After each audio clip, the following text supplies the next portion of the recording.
TV로 떠나는 7번 국도 여행. 우리가 면접을 보거나 소개팅을 하거나 업무 때문에 일을 처리할 때도 결국 상대하게 되는 건 사람이잖아요. 네. 그럼 어떤 사람이 좋은 인상을 줄까요? 아무래도 면접 볼 때는 똑똑한 사람, 이성을 소개받거나 할 때는 좀 재밌는 사람 아닐까요? 상희 씨? 네. 저 찾았습니까? 저 찾은 것 같은데. 아쉽지 땡입니다. 저 찾은 줄 알았는데.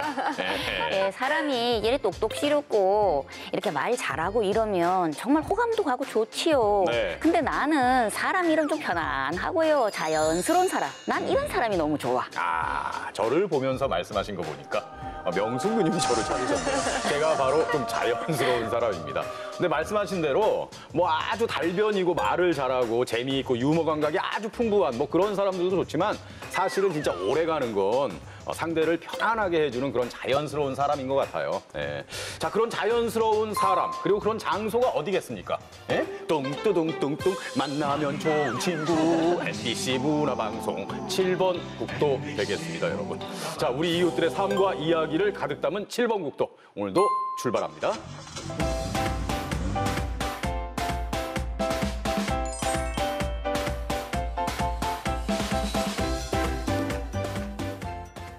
혹시 두 분 네. 보호관찰소 가보셨어? 보호관찰소요? 보호관찰소요? 저 그런 사람 아니에요.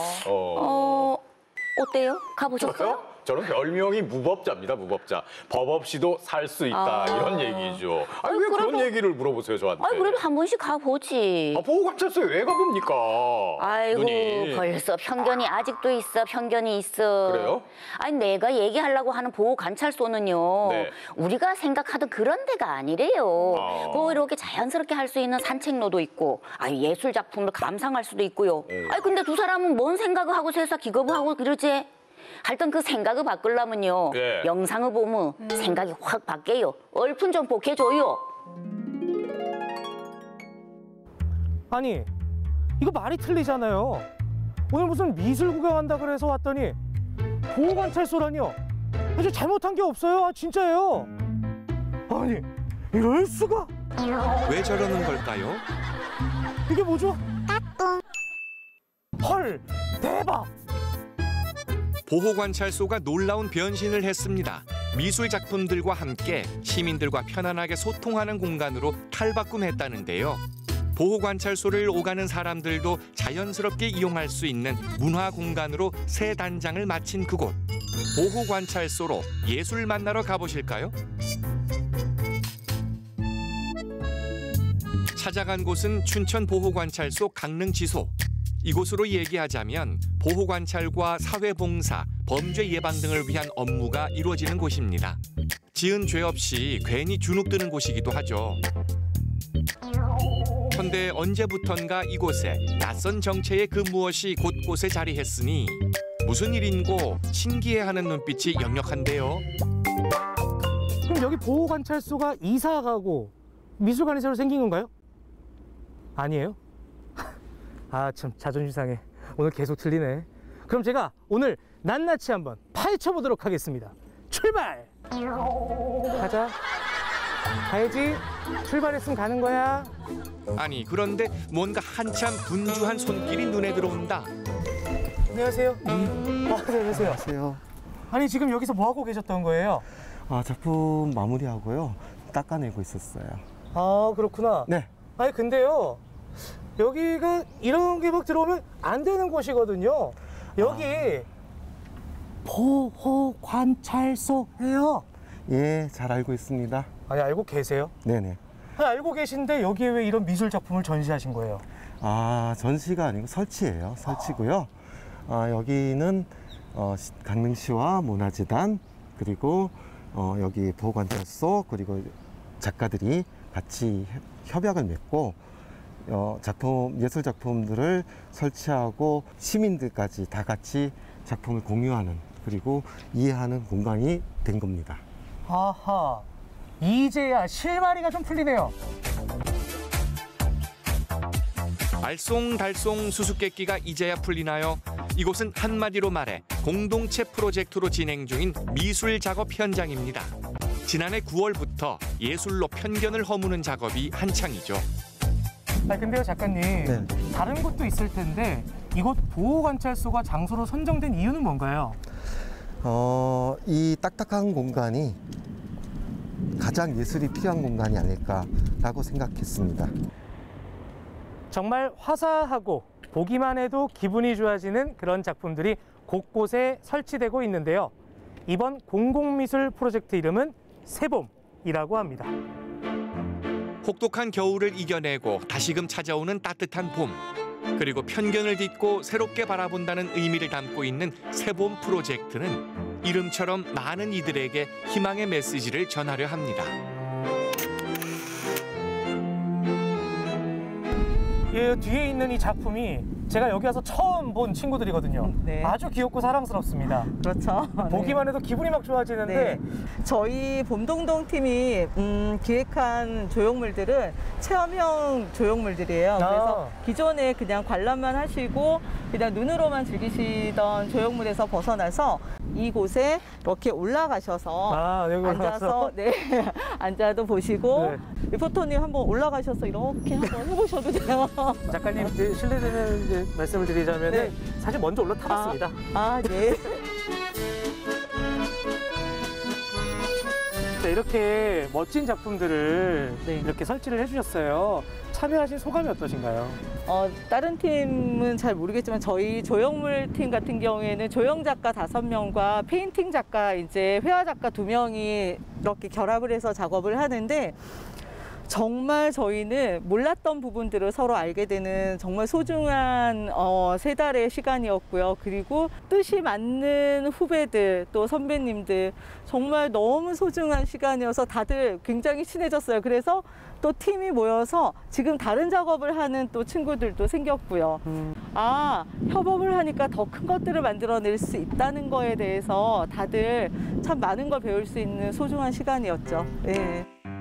보호관찰소 외부는 어느새 예술공원으로 변신하고 있는데요.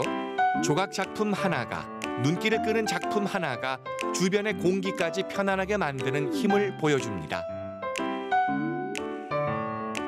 주민들도 쉽게 찾아와 산책하며 작품을 감상할 수 있도록 모두에게 열린 공간이 됐죠. 지금 보호관찰소 안으로 들어왔습니다. 이곳은 청소년들을 비롯해서 교육을 받거나 상담을 하는 다소 딱딱한 공간이었는데요. 이곳 실내에도 새로운 변화가 있다고 합니다. 조금은 경직되고 다소 사무적인 느낌이었던 실내 공간.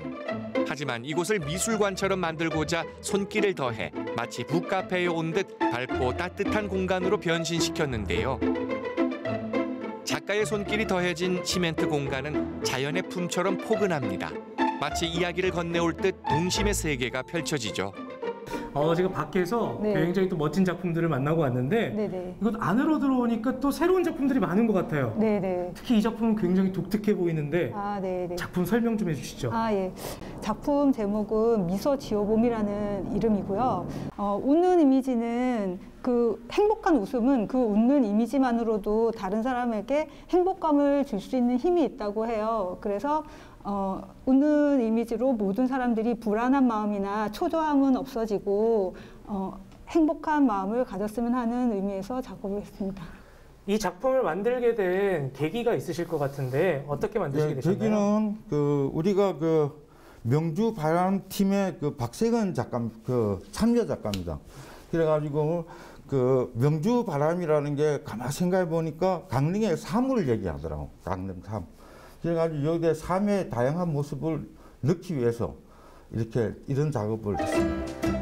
강릉 곳곳이 녹아있는 작품까지 심리적 안정감과 예술로 느끼는 편안함을 전해주는데요. 그런데 처음부터 이런 작업이 수월했던 걸까요? 아니 근데 이곳에 이렇게 하기에 처음에 걱정거리가 없으셨을까요? 걱정은 되네. 예, 그건 제가 설명해 드리겠습니다. 예, 처음에 이제 사업 제의를 받았을 때 정말 고민도 많이 했습니다. 처음에 이제 사업을 진행하고자 할 때 보호관찰소가 미술작품과 과연 어울릴까라는 고민도 있었지만 관공서의 딱딱한 분위기 때문에 우리 아이들이 보호관찰관을 만나 상담을 하는 과정에서 어려움이 있을 수도 있겠다라는 생각에 이번 사업을 진행하게 되었습니다. 근데 제일 궁금한 게요. 사실 이렇게 바꿔놓으니까 반응이 어떤가요? 우선 아이들이 가장 좋아합니다. 보호관찰소 건물이 더욱 친근하게 바뀐 것도 있고 공공예술 프로그램을 통해 미술 수업도 진행을 했었거든요. 미술 수업을 하면서 평소 접해보지 못했던 도자기 체험, 플라워 아트, 자상 그리기를 통해 재밌어하는 친구들도 있었고 새로운 미술을 배워보겠다며 관심을 보인 친구들도 있었습니다. 우리 아이들의 건전한 여가시간 활용을 통해 재범을 방지하고 건전한 성장을 유도하는 작업은 앞으로도 계속될 예정입니다. 우려했던 것과 달리 기대 이상의 좋은 반응에 미술과 함께하는 친화적인 공간에 대한 새로운 계획도 생겼다고 하는데요. 이번 작업을 계기로 해서 또 다른 작업을 준비하고 계시다고 들었어요. 지역 예술가들과 함께 우범 지역에 예술 작품을 설치하는 세패드 사업을 위해 법무부에 예산 신청을 한 상태고요. 강릉 시민들의 문화예술 공간 확보를 위해 강릉시청과 지속적으로 업무 협의를 진행하고 있습니다. 예술은 멀리 있는 것이 아니며 누구나 쉽게 접하고 함께 소통할 수 있어야 하는데요. 화사한 새봄 같은 미술 작품들과 함께 강릉 시민 모두가 행복한 봄날을 보내면 좋을 것 같네요.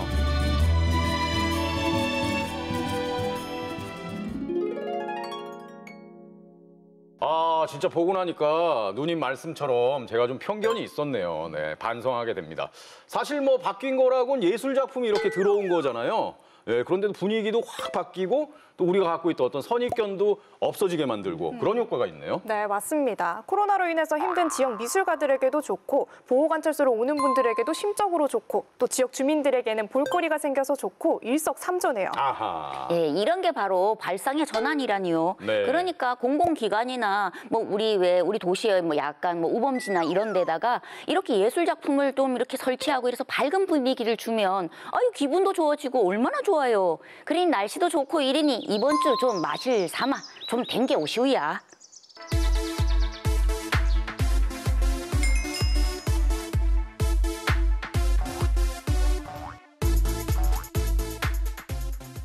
요즘 335 모이면 이 얘기를 참 많이 합니다. 코로나 백신 접종. 예, 그러니까 백신이 좀 빨리 나왔으면 좋겠다 이런 생각들을 많이 했는데 막상 또 접종이 현실화되니까 왠지 모를 또 불안감 이런 게 있는 게 또 사실이거든요. 안 그렇습니까? 예, 맞아요. 솔직하니 진짜 이거 부작용 이런 얘기가 자꾸 들리고 이러니 이거를 진짜 맞아야 되나 안 맞는 게 낫나 이 생각 자꾸 들면서 참 불안스러워요. 네. 네, 지난 2월 말부터 시작된 전국민 코로나19 백신에 대해서 검증되지 않은 이야기들도 많이 오가고 있거든요. 사실 전국 곳곳에서 산발적으로 코로나 감염이 이어지면서 봄철에 4차 유행이 오지 않을까 하는 우려의 목소리도 나오고 있습니다. 그렇습니다. 뭐 코로나 백신에 대한 여러 가지 이야기들이 나오고 있는데 그렇다면 그 얘기들이 다 맞는 얘기인지 또 틀린 얘기는 없는지 이걸 우리가 짚어볼 필요가 있거든요. 그래서 이분을 모셨습니다. 내과 전문의 김남동 원장 모셨습니다. 원장님 안녕하세요. 안녕하세요. 어서 오세요. 네, 반갑습니다. 원장님은 일단 백신 접종을 하셨나요? 저희는 못했고요.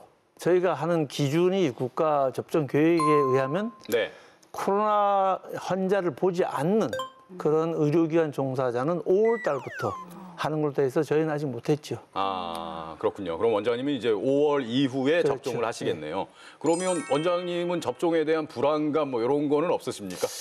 없다고 하면은 그렇죠. 사실 있죠. 있는데 뭐 의무감을 갖고 해야 된다고 저는 생각을 해요.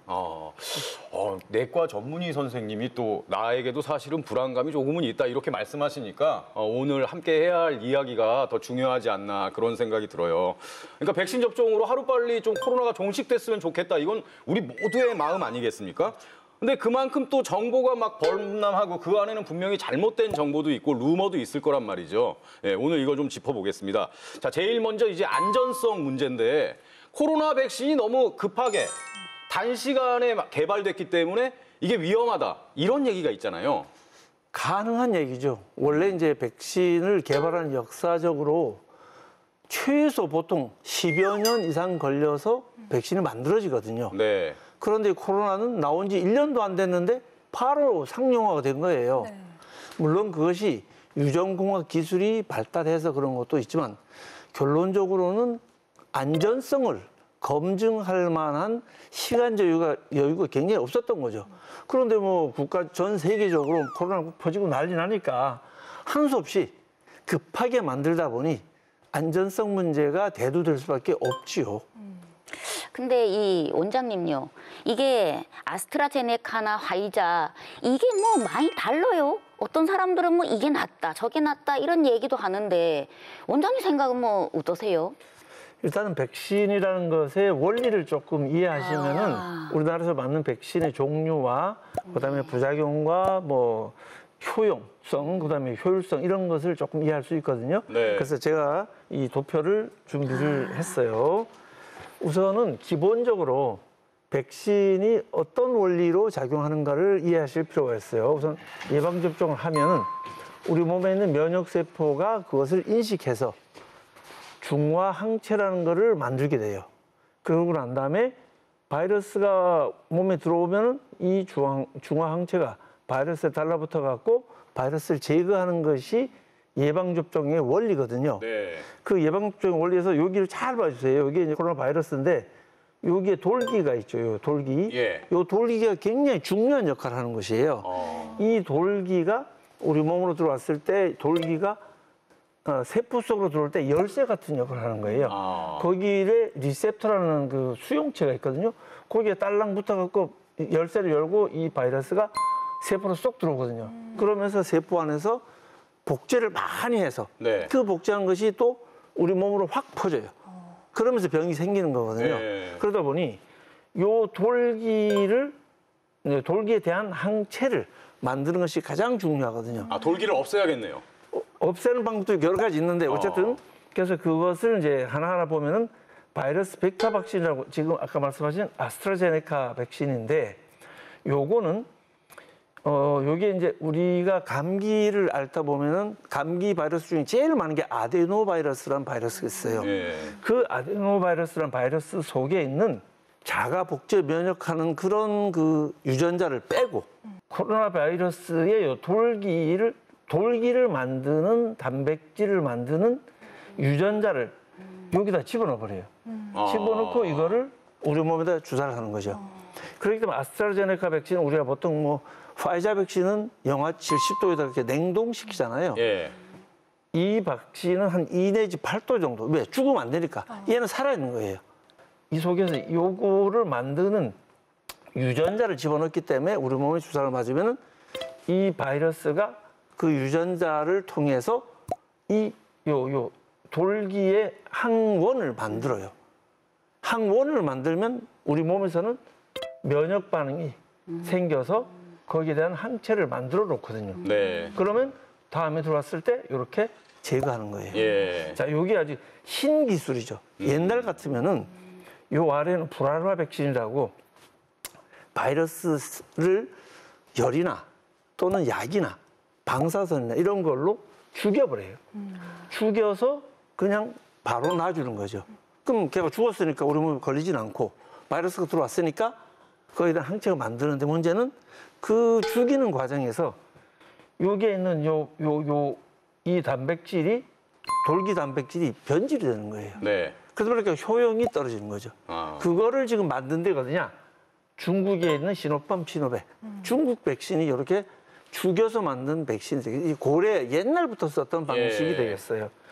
그 다음에 이제 우리나라 지금 쓰고 있는 RNA 백신, 화이자 백신, RNA 백신이거든요. 요거는 요 돌기를 만드는 그 단백질의 유전자를 따로 띄어갖고 그거를 우리 몸에다가 바로 넣는데 얘가 불안정한 물질이다 보니까 바로 들어가지 못해요. 예. 그래서 그거를 잘 감싸갖고 우리 몸에다 넣어서 그럼 우리 몸에서 요거를 받아들여서 RNA라는 것에서 정보가 있으니까 그 정보가 우리 몸에서 이 돌기 단백질을 만들면 이게 항원이 되는 거죠. 그러면 우리 몸에 있는 면역세포가 달려 들어가고 그거를 인식하고 항체를 만들게 되는 거예요. 그러니까 이게 그야말로 신기술이죠. 옛날에는 그냥 바이러스 자체를 죽여서 넣고 뭉뚱그려서 넣고 그러다 보니까 백신을 만드는 항체 생산율이 한 50%도 안 됐어요. 근데 이거는 딱 맞춤이죠. 결론적으로는 우리 몸에서 항원을 만들게끔 하는 그런 원리로 이제 백신이 만들어진 것이죠. 그런 차이가 있어요. 네. 그런데 아스트라제네카 백신을 맞은 사람들 중에서 뭐 38도 이상의 고열이 난다거나 몸살 두통을 호소하시는 분들도 꽤 있었잖아요. 그렇죠. 그래서 이게 부작용인지 백신 후유증인지 걱정하시는 분들이 많은데 대체 왜 이런 증상이 나타나는 건가요? 결론적으로 우리가 이제 그 백신은 이물질이란 말이에요. 우리 몸에서 봐서는 들어오지 말아야 될 이물질이 들어왔기 때문에 그 이물질을 제거하는 우리 몸의 자연스러운 면역 반응 과정이에요. 그래서 모든 백신은 부작용, 그런 아까 얘기한 그런 뭐 발진이 난다든지 가렵다든지 열이 난다든지 몸살이 난다든지 그런 부작용이 있을 수 있어요. 그런데 이번 코로나 백신은 사실 언론에도 나오고 하다 보니까 부작용이 좀 많은 거는 전 세계가 다 인정하고 있고 의료인도 다 인정은 하고 있어요. 그렇지만 뭐 상황이 워낙 엄중하다 보니까 그래도 맞아야 된다라는 것이 기본적인 생각이죠. 예. 근데 원장님 뭐 아까 설명해 주신 거 들어보니까 그만큼 또 기술이 많이 발전했기 때문에 단순히 단기간에 개발했다고 해서 우리가 막연한 불안감을 갖는 건 뭐 그렇게 바람직한 것 같진 않다 뭐 이런 생각도 들었거든요. 그렇죠. 효용성은 상당히 좋은데 안전성은 검증할 시간적인 여유가 참 적었기 때문에 예. 하는 수 없이 무릅쓰고 전 세계가 워낙 뭐 사망자도 많고 걸리는 사람도 뭐 2천만 명 이상 되다 보니까 할 수밖에 없는 거예요. 이거는. 네. 근데 이제 백신 접종을 딱 했습니다. 근데 이제 막 열이 나고 몸도 안 좋고 그래요. 그럼 이제 해열제를 먹으라고 하던데 그게 구분이 안 갈 수가 있잖아요. 해열제를 먹고 그냥 집에서 쉬면 되는 건지 아니면 곧장 병원으로 가야 되는 건지.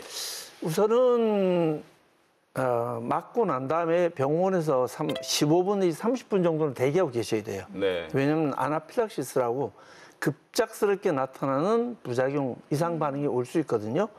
그런 경우를 대비해서 한 15분에서 30분 정도는 대기하고 있다가 집에 오셨는데 열이 난다. 네. 집에 물 체온계가 있으면 좋은데 요새 다 있죠, 거의. 네, 38.5도가 넘으면은 병원에 가셔야 되고요. 예. 그다음에 부작용이라고 생각되는 증상, 예를 들어서 두드러기가 난다든지 그다음에 뭐 근육통이 심하다든지 속이 울렁거리고 토한다든지 예. 이런 게 있으면은 병원에 가셔야 되고요. 응급으로 가셔야 될 경우가 있어요. 아나필락시스 같이 의심되는 경우. 예를 들어서 열이 나고 몸살이 심하고 호흡도 곤란해지고 의식도 좀 약간 혼미해지고 혈압을 쟀더니 뭐 혈압도 낮고 이런 분들은 아나필락시스 쇼크거든요. 그럴 경우는 뭐 119를 불러서 바로 응급실을 가셔야 돼요. 그런 경우는 그렇고 그다음에 이제 그렇지는 않은데 약간 뭐 몸살 기운이 좀 있고 예. 열도 38.5도 안 되고 예. 그런 분들은 집에서 아세타미노펜 해열제를 드시면 돼요. 근데 해열제도 그거 말고 네. 뭐 이부프로펜 같은 진통 소염제가 있어요. 예. 그것도 실제로 효과는 있는데 바이러스 생성 자체에 조금 저해하는 효과가 있대요. 그래서 그거는 먹지 말고 타이레놀을 준비하고 계셨다가 드시는 건 좋을 것 같아요. 네. 일단 38.5도가 기준이고 그렇죠. 그리고 해열제도 어떤 성분인지 이거를 좀 확인한 다음에 먹어야 되겠네요. 그렇죠. 그래서 맞고 난 다음에는요. 제 생각에는 미리 좀 다 맞은 분들은 그 약을 조금 몇 알씩이라도 좀 준비를 상비약으로 해놓으면 좋을 것 같아요.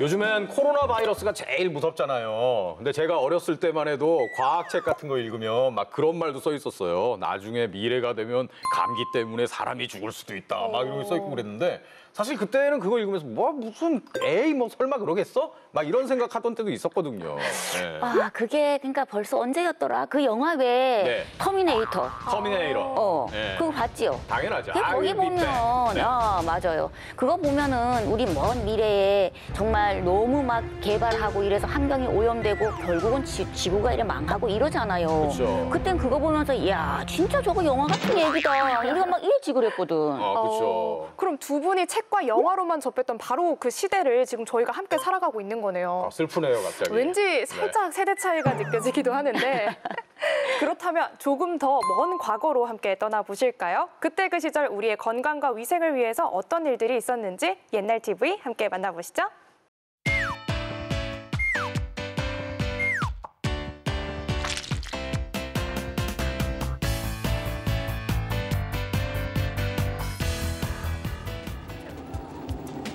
강릉시 방역 작업이네요. 그래요. 80년대. 예. 어렸을 때 많이 봤던 것 같아요, 저거. 아, 그래요? 네. 상희 씨도? 네. 우리 같은 진짜? 세대네요. 네. 와, 저렇게 방역차가 지나가면 막 쫓아 따라가고 그렇죠. 이랬는데. 예. 제 친구 중에 한 녀석은 서울 살았는데 저거 따라가다가 정신 차려보니까 부산이었어요. 네. 저 냄새가 막 매캐한데도 저 차가 오면 왜 그래 짙게 따라다니는지. 맞아요. 아이고 참. 아. 저래 구석구석에도 직접 저봐. 손으로 예. 소독하시네요. 아, 저 옛날에는 시에서 네. 나와서 저리 방역할 때는요, 모자를 다 똑같은 거 하나씩 썼어요. 새마을 모자 예, 썼을 맞아요. 거예요, 아마. 초록색 모자. 예. 저래 호수로 이래 끌고 다니니 정말 마을 구석구석을 저래 소독하고 이랬지요. 저래야 모기도 좀 줄어들고 그렇죠. 아, 그렇죠. 아, 옛날에 강릉시에 명주군 있을 때 화면이네요. 그렇죠? 길거리에 소독을 다 하시는. 네, 저것도 참 아이들이 따라다니고 그랬습니다. 오. 근데 저게 줄로 하던 것보다 훨씬 더 저게 많이 진화가 되고 세련된 거잖소. 저게 네. 맞지요? 진짜 다 이렇게 이제- 같은 모자를 쓰고 계시네요. 네. 그 농가에서도 저렇게 이제 소독하고.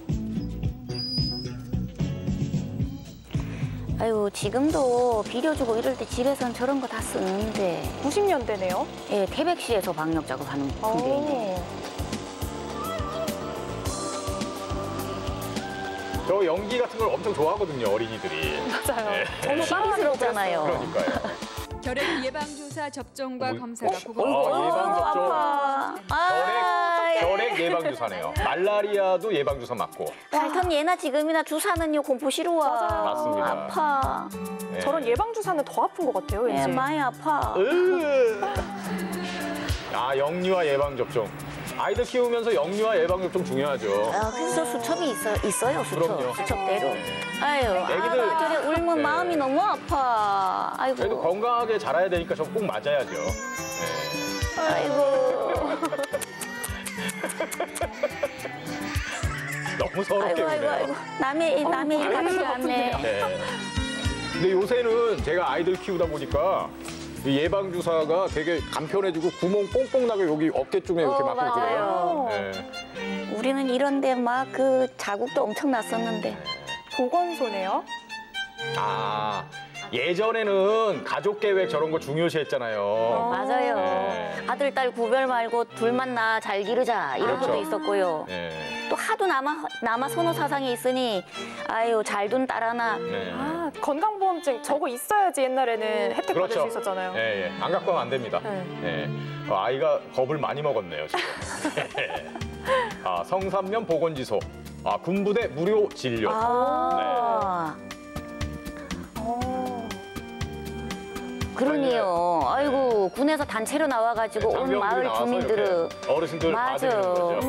우리 촌에 있으면 사실 건강검진 받기가 쉽지가 않거든요. 그렇죠. 저런 경우에 이도 어떻나 점검도 받고 너무 네. 고맙지 뭐. 봐요. 저럴 때만 해도 우리 어머니 비녀를 이래 헤어스타일도 비녀를 꽂았잖아. 그렇죠. 쪽진 머리 하시고. 예.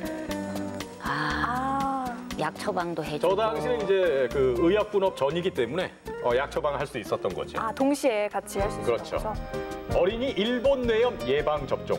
그러니 일본 강릉시 뇌염. 보건소에서 예. 맞아요. 모기 안 물리는 게 중요합니다. 예. 아우 아파. 아유 정말 구경만 해도 아이고 진짜 아프네. 저 어린 좀 씩씩해 보이는데? 씩씩하다. 씩씩해. 오, 어이구 잘 아드고 잘 참네. 맞았어요. 근데 저렇게 힘 주면 더 아픈데. 맞아요. 어이구 야도야. 씩씩하네요. 어이구. 씩씩해. 카메라가 있어서 그런가요? 오. 아유 울지도 않고. 의연하네요, 어린이가. 예?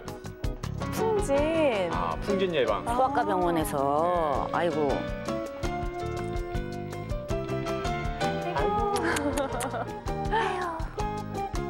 아이고 이뻐라. 정진기로 지금 진짜 아가 좀 좋아하시는데요? 괜찮은지 보고.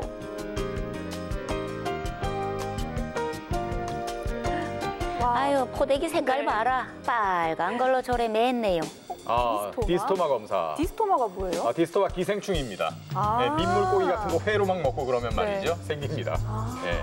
제가 민물고기 많이 먹어봐서 알아요. 반응 검사를 먼저 저리 하는 거잖소. 그렇죠. 저게.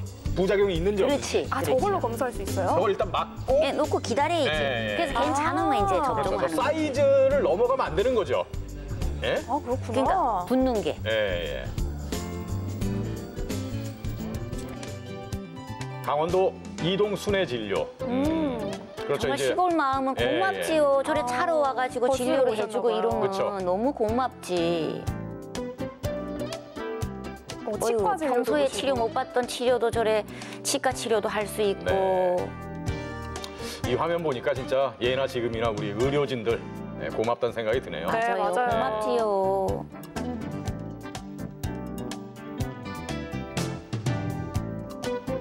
그러니 어머니 차례가 돼서 정진기로 저래 진료도 받고 무릎 좀 아프고 나이가 들면 무릎 다 아프지. 저럴 때 그래도 아픈 거 얘기도 하고. 네. 태백시 찾아가는 보건소. 네. 주민들 다 나오셨네요. 네.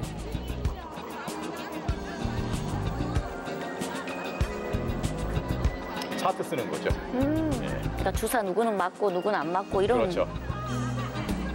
아유 한쪽 팔을 올리고는 다 대기를 하고 있네 주사 맞으러. 아이고 볼 때마다 너무 아유. 주사바를 너무 싫어요. 네. 아유. 결핵 검진. 예, 옛날에는 먹을 게 흔치 않으니 80년대 초만 해도 저래 결핵 검사 이런 거를 많이 했지요. 맞아요. 결핵이 심각했죠. 그래서 크리스마스 실도 있지 않았습니까? 맞아요. 그 결핵 환자들을 위한 거잖아요. 크리스마스 실. 맞아요. 그거 막 사고 그랬던 것 같아요. 그러니까요. 네. 바람에 날아가지 말라고 돌을 얹어 놓으셨네요. 엑스레이. 그러니 이동식 엑스레이 네. 기구네요. 당시의 최첨단이죠. 그렇죠. 와, 찾아가는 혈액 검사. 진짜 찾아가는 혈액 검사네. 피 뽑는 것도 상당히 무서운데. 일단 주사가 들어가면은 네. 하여간 예나 지금이나 진짜 네. 우리 건강하게 사는 게 제일 중요하지 않겠습니까? 맞아요. 그러니까 우리가 운동도 좀 하고 식습관도 좀 건강하게 하고 그래야 되겠습니다, 진짜.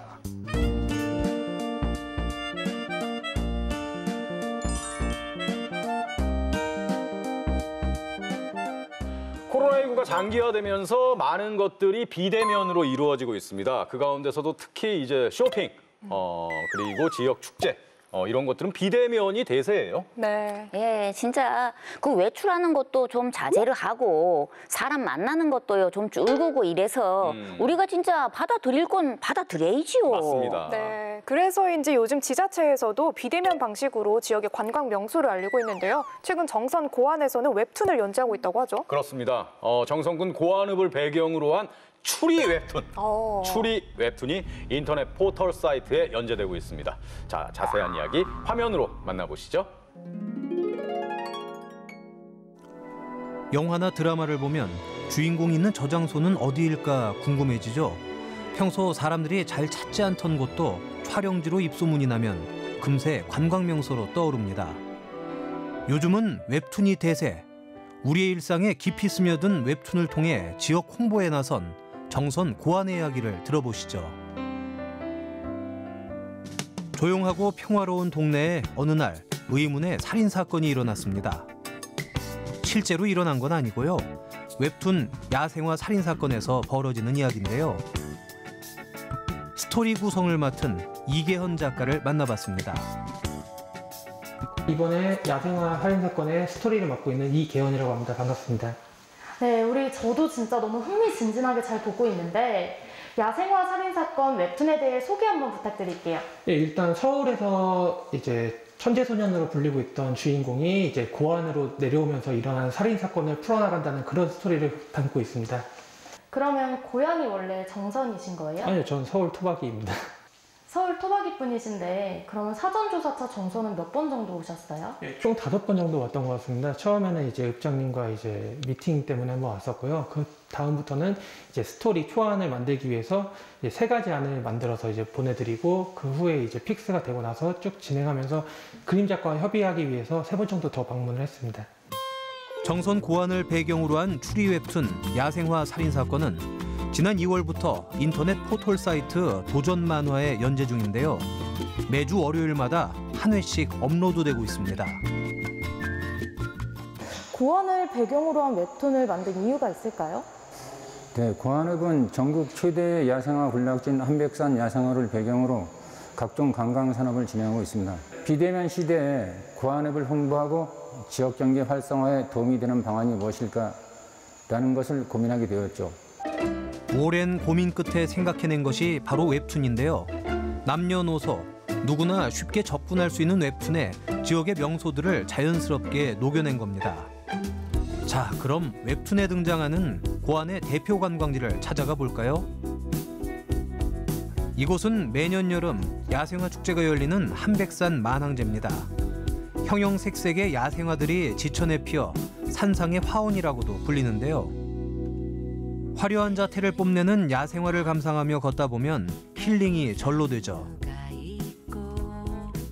와, 지금 여기 너무 지금 아름다운데 이런 아름다운 장소에서 살인사건, 그 스토리 떠올리기 힘드시지 않으셨어요? 예, 아무래도 조금 힘들긴 했는데 이제 딱히 주제 제한이 없이 마음대로 해도 괜찮다고 허락을 받으면서 아예 이런 이쁜 곳이니까 이런 야생화 축제 때 이런 곳에 살인이 일어나면 어떨까라는 생각을 해보니까 오히려 그게 더 참신하고 좋았던 것 같습니다. 여기도 주인공이 이제 사진을 찍으러 왔잖아요. 예, 맞습니다. 그러면 주인공은 그 모든 장소를 예. 걸어서 이동한 건가요? 그렇죠. 이제 학생이 면허가 있을 리는 없으니까 학생이 걸어서 도보로 왔다 갔다 하면서 사진을 찍은 거죠.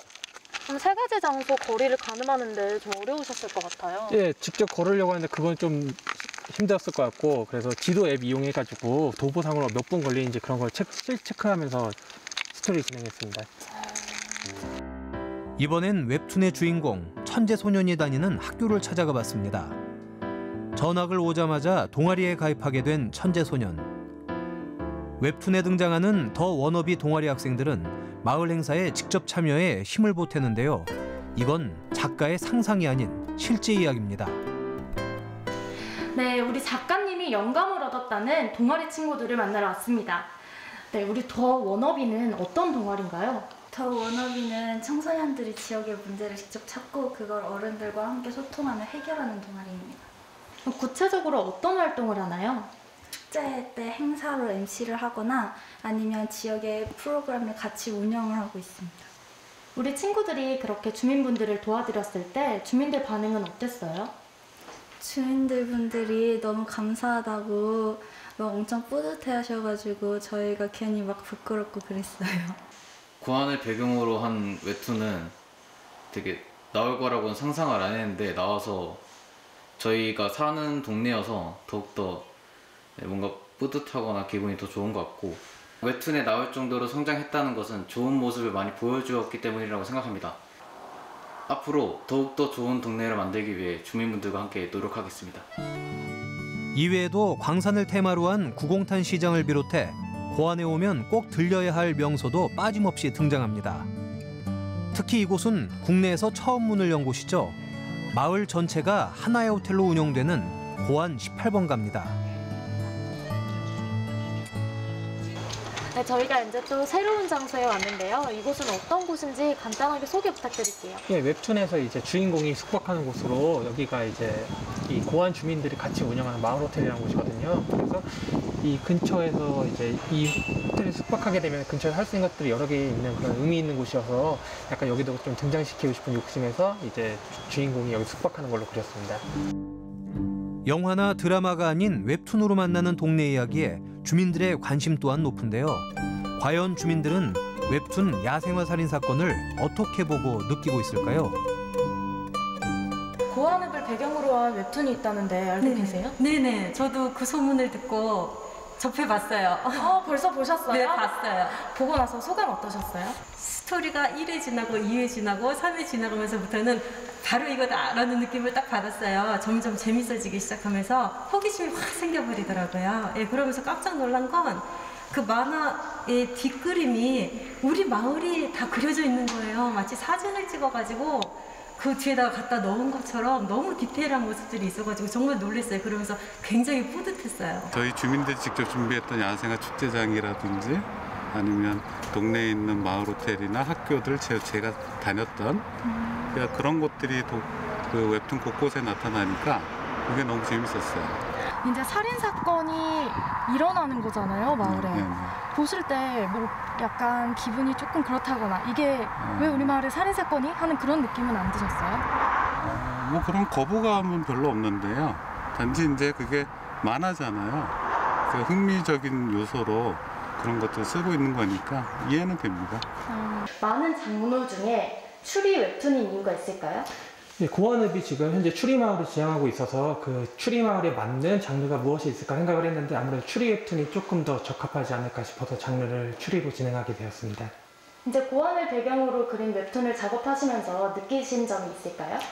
좀 많이 특이했던 거는 이제 보통 지자체 웹툰이라고 한다면은 지자체에 대한 홍보 위주로 해달라고 많이 요청하는 편이거든요. 그런데 고안 같은 경우는 이런 홍보 위주보다는 재미 위주로 이렇게 잘 풀어달라는 요청을 받아서 되게 신기했어요. 그래서 그러다 보니까 그냥 마을을 자연스럽게 표현할 수 있어서 그런 부분이 참 좋았던 것 같습니다. 웹툰의 인기가 높아질수록 홍보 효과도 커지기 마련이죠. 앞으로 더 많은 사람들이 웹툰 야생화 살인 사건을 보고 정선 고안을 찾아주기를 기대합니다.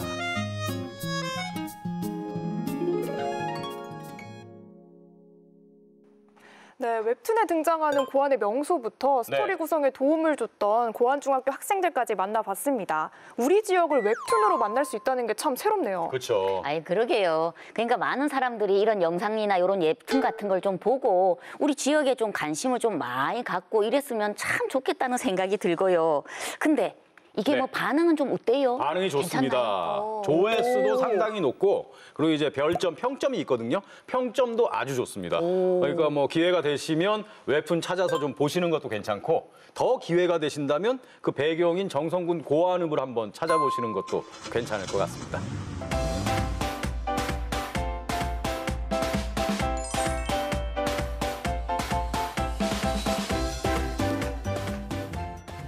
오늘 7번 국도에서 코로나19 예방접종, 그 백신 예방접종에 대한 얘기를 했잖아요. 근데 요새 보니까 이 백신 예방접종을 빙자한 보이스피싱이 스멀스멀 올라오고 있습니다. 아유 진짜 이런 걸로 사기를 친다는 건요. 네. 진짜 나쁜 거잖아요. 확 치밀어요. 그렇습니다. 사람들 그 불안한 심리를 이용해갖고 이런다는 거. 이게 이러면 안 되지. 네, 해외 사례를 보면요. 미국에서는 코로나19 백신을 직접 구매할 수 있다면서 개인정보와 돈을 요구하는 사례가 있었고요. 일본 같은 경우에도 일정 금액을 내면 미리 접종을 할 수가 있고 이걸 다시 환급받을 수 있다는 보이스피싱이 있었습니다. 아하. 우리나라도 최근에 보면 코로나19 백신 투자를 유도하는 그런 문자 메시지를 받았다는 사람들도 있거든요. 네, 절대 클릭하시면 안 되겠습니다. 이거 사기입니다. 네. 자, 7번 국도 오늘 준비한 소식 여기까지입니다. 함께해 주신 여러분께 감사드리고요. 다음 주에 더 건강한 모습으로 인사드리겠습니다. 고맙습니다.